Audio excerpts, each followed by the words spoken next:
አለን አለን አለን አልሐምዱሊላህ ሁሉ ሰላም አለን አልሐምዱሊላህ። ማን ነው? ሰላም አልሐምዱሊላህ። አንተስ እንዴት ነህ? ደህና ነኝ አልሐምዱሊላህ። ዛሬ እኮ የሆነ ጓደኛ ነበርና ያን ጥያቄ ሰምቶ እስቲ ግባና ጠይቅልኝ ብሎኝ ነው። አላስገባውም መሰል። እሺ ምን ነበር ጥያቄው? ጥያቄው ሚስቴ ጋራ እንደመጋጨት ብለን ሚስቴ ሴት ሰላም ካልክ ከፍሬ ያለው ብላ ሰላም ብያለሁ አለ። እንዴት ይታያል? በመጀመሪያ እንዲህ አይነት ቃል አትናገሩ። እንዲህ ካልክ ከፍሬ ያለሁ፣ እንዲህ ካልሽ ከፍሬ ያለሁ የሚለው ቃል በጣም ከባድ ቃል ነው። በነቢያችን ሰለላሁ ዐለይሂ ወሰለም ዘመን የነበሩ አማኞች ከፍሬ ያለሁ የምትለውን ቃል ብቻ ተናገሩ ተብለው አንናገርም በማለታቸው ነው የእነ ሱመያ የተገደሉት፣ እነ ያሲር የተገደሉት፣ እነ ቢላል ድንጋይ ተጭኖበት ሁሉ ሲሰቃይ ነበረው። ነገር ግን ዛሬ ላይ ለቀላል ነገር እንዲህ ካልኩ ከፍሬ ያለሁ፣ እንዲህ ካደረግሽ ከፍሬ ያለሁኝ እምነት ምን ያክል በልባቸው ላይ እንደቀለለ ወይንም ምን ያክል አላዋቂ መሆናቸውን የሚያሳይ ነው። ከዚህ ቃል ጥንቃቄ ሊያደርጉ ይገባል። ሰው ሙት ቢመጣበት እንኳን በእምነቱ ላይ መጽናት አለበት እንጂ እንዲህ ለቀላል ነገር በባልና በሚስት መካከል ለሚደረጉ ነገራቶች ይህን ካደረግክ ከፍሬ ያለሁኝ አይባልም። እሺ ካሉስ በዚህ ነገር ይከፍራሉ ከተባለ እነዚህ ሰዎች ኩፍርን አስበውበትና ፈልገውት አይደለም። ምን ያክል ኩፍርን እንደሚጠሉት እንዳውም ለመግለጽ የፈለጉበት ቃል ነው። አላዋቂነታቸው ዑድር የሚሰጥበት ነገር ነው። አይከፍሩም። በዚህ ነገር ወደ አላህ ተውበት ማድረግ ነው ያለባት እንጂ አይከፍሩም። ይሄን ለመጠየቅ ነው። አመሰግናለሁ ኡስታዛች። እዚህ ላይ ነው አንዳንድ ጊዜ ሴቶች ስሜታዊ ሲሆኑ እንደዚህ የሚባል ነገር በብዛት ይገኛል። ይሄ ነገር ምክር በሰጡበት ጥሩ ይመስለኛል። ብዙ ጊዜ አንተ እንደዚህ ካልክ እኔ ከፍሬ ያለው አንተ እንደዚህ ታረክ የሚባል ነገር አለና እሱ ያድርግ በሱ እጅ ነው አለው። ባንቺ እጅ ቢሆን ወይም ልትቆጠብ ትችያለሽ። እና ሴቶች ጥንቃቄ አድርጉ። ስለዚህ እነዚህ ሰዎች ባልና ሚስትነታቸው የሚነካባቸውም የለ ያው መቶበት ነው አለበት። ተውበት ብቻ የሚያደርጉት። እሺ ሳሻችን እናመሰግናለን። በርታ በላይ ዘው መርሐባ ሰያ።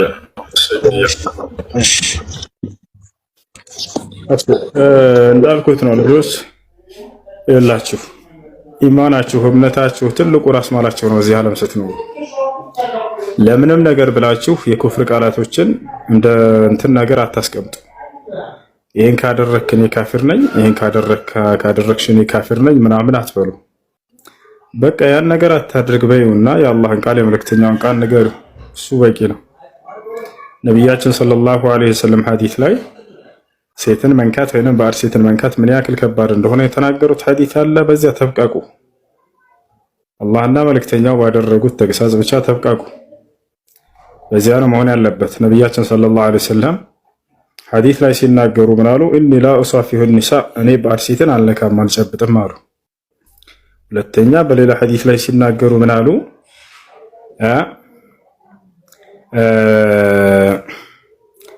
ሊአን ኡጅረህ ቢሚኽየጥ ምን ሐዲድ አሐብ ኢለየ ሚን አን አልሙሳ አው አሙሰ እምረአት ላ ተሕሉ ሊ አሉ። የማትበቃልኝን ባዕድ ሴት በእጄ ከምነካ ስለት ባለው ብረት ብወጋና በቃ ብወጋ ይሻለኛል ብደማ ይሻለኛል ብለው ተናግረዋል። ስለዚህ ይሄን ያክል ከባድ ነገር ከሆነ በዚህ መገሰጽ ብቻ በቂ ነው። ይሄን ካደረክ ከፍሬ ያለሁ፣ ይሄን ካደረክሽ ከፍሬ ያለሁ ምናምን የሚለው ቃል ጥንቃቄ ይሻል። አደራ እንዲህ አትበሉ። የኩፍር ቃላቶችን አትናገሩ፣ በራሳችሁ ላይ አታስቀምጧቸው። ነቢያችን ሰለላሁ ዐለይሂ ወሰለም እንዲሁም ደግሞ በዘመናቸው የነበሩ አማኞች ያን ሁሉ ከባድ ፈተናና መከራ ግፍ ሲደርስባቸው የኩፍር ቃል በሉ ተብለው ነው ያን የሚያመልኩትን ጣዖት ሁበል በሉ፣ ላት፣ መናት፣ ዑዛ በሉ ብለው ይችን ብቻ ነበር የተፈለጉት። ነገር ግን ሱመያ ያንን በይ ስትባል ጊዜ አልልም ብላ ተገድላለች። ታውቃላችሁ። ሱመያ ሁበል በይ ነው የተባለችው። ጣዖት ትልቅ አንድ ጣዖት አለ፣ እሱን ጥሪ በቃ ተባለች። በውስጧ እኮ ባታምንበትም ብላ ያንን ማለፍ ትችል ነበር፣ ግን በፍጹም አላደርገውም አለቻቸው። ከዛ በአደባባይ ላይ ያስተኛት፣ ብልቷ ላይ ነው በብረት ተንጠራርተው የወጓት። የመጀመሪያዋ ሸሂድ ሰማዕት እርሷ ነች። ያ ምንድነው የኩፍር ቃል እንድትናገርላቸው ነበር። ታዲያ እናንተ ዛሬ በቀላል ነገር ይሄን ካደረክ እኔ ከፍሬያለሁ፣ ይሄን ካደረክሽ ከፍሬያለሁ አይባልም፣ በፍጹም አይባልም። ሱመያ ያንን ሁሉ መከራና ግፍ ያስተናገረችው እቺን ቃል በይ ተብላ ነው። የዚህ ትውልድ የመጀመሪያዋ ሸሂድ ሴት ሰማዕት ሴት የሸሂዶች እናት እርሷ ነች። ተንጠራርተው በአደባባይ የመካ ከሃዲያኖች እንዳለ በተሰባሰቡበት መቀጣጫ ትሆን ዘንድ ተብሎ ነው ሁበል በይ ጥሪ ተባለች። በፍጹም እኔ ዳግም ወደ ባዕድ አምልኮ አልመለስም፣ ይሄን ቃል አልልም አለቻቸው። ተንጠራርተው በብረት ብልቷ ላይ ወጓት።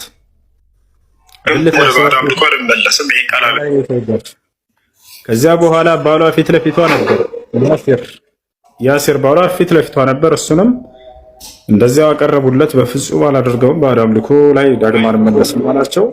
እርሱንም ባሏንም እዚያው በገመድ እንቅ አድርገው ገደሉት።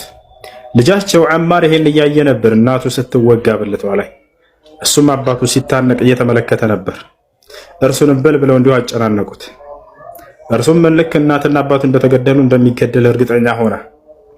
ያለው አማራጭ በቃችን ቃል ማለት ነበር። ሁበል አለላቸው። ሁበል አምላክ ነው ምናምን እኮ አይደለም ያለው፣ ሁበል ብሎ ተናገረ። ጌታቸው አይደል ሁበል ብሎ ተናገረ። በቃ ፈቱት። እሱን አንተ በቃ አትገደልም ሂድ አሉት። ከዛ ይሄን የሰሙ ሰሃቦች እርተደ አማር ብለው ተናገሩ። አማር ከእስልምና ፈነገጠ፣ ወደ ክህደት ተመለሰ እኮ ብለው ሲናገሩ ለነብዩ ሰለላሁ ዐለይሂ ወሰለም ይሄ ዜና ደረሳቸው። እድዑ ሊ አማርን አሉ ነብዩ ሰለላሁ ዐለይሂ ወሰለም። ተመልከቱ፣ የኩፍር ቃል ስለተናገረና ስለሰራ ሰውየው ወዲያው እንደማይከፍር ከነብዩ ሰለላሁ ዐለይሂ ወሰለም ማስረጃ ትይዛላችሁ። አልዑዝር ቢልጀህል የሚል የለም የሚሉ ሰዎች ከዚህ ትምህርት ይውሰዱ፣ ይያዙ። ነብዩ ሰለላሁ ዐለይሂ ወሰለም ያን የኩፍር ቃል ስለተናገረ ከፍሯል ብለው ወዲያው ሁክም አልሰጡበትም። ነገር ግን ምን አሉ? አማርን ጥሩልኝ አሉ። ለምን አስጠሩት? ገና ሊጣራ ስለሆነ ያለበት ምክንያት ለምን አለ የሚለው ያ ሰው በንጹህ አእምሮ ላይ ሊሆን ይችላል ወይ ተገዶ ሊሆን ይችላል። ገብታችኋል አይደለ? ለዚህ ነው ነቢያችን ሰለላሁ ዐለይሂ ወሰለም ናሉትና ጠሩት። ከተጠራ በኋላ ያን ቃል ስትል ጊዜ በልብህ አምነህበት ነበር ያንን የአምላካቸውን ስም የጠራህ አሉት ነብዩ ሰለላሁ ዐለይሂ ወሰለም። ወይንስ እናትና አባትህ ፊት ለፊት ሲገደሉ አይተህ በዚያ ነገር እንደሚገድሉህ ፈርተህ ነው አሉት። ተገደህ ነው ያን ቃል ያልከው አሉት። ወላሂ አንቱ የአላህ መልእክተኛ ሆይ አምኜበት አይደለም ተገድጄ ነው ያንን ያልኩት፣ በፊቴ እናትና አባቴን ሲገድሏቸው አይቼ ነው ብሎ ተናገረ። ታዲያ ነብዩ ሰለላሁ ዐለይሂ ወሰለም ምን አሉት? ኢንዓዱ ፈዑድ ለሁም አሉት። መልሰው በልካሉህ በልላቸው እንዳውም አሉት። አያችሁ፣ ከዚህ የምንረዳው ተገዶ የክህደት ቃል የተናገረ ሰው እንደማይከፍር ነው። ገብታችኋል? ነቢያችን ሰለላሁ ዐለይሂ ወሰለም ታዲያ እንዲህ የሚል ሐዲስን ተናገሩ።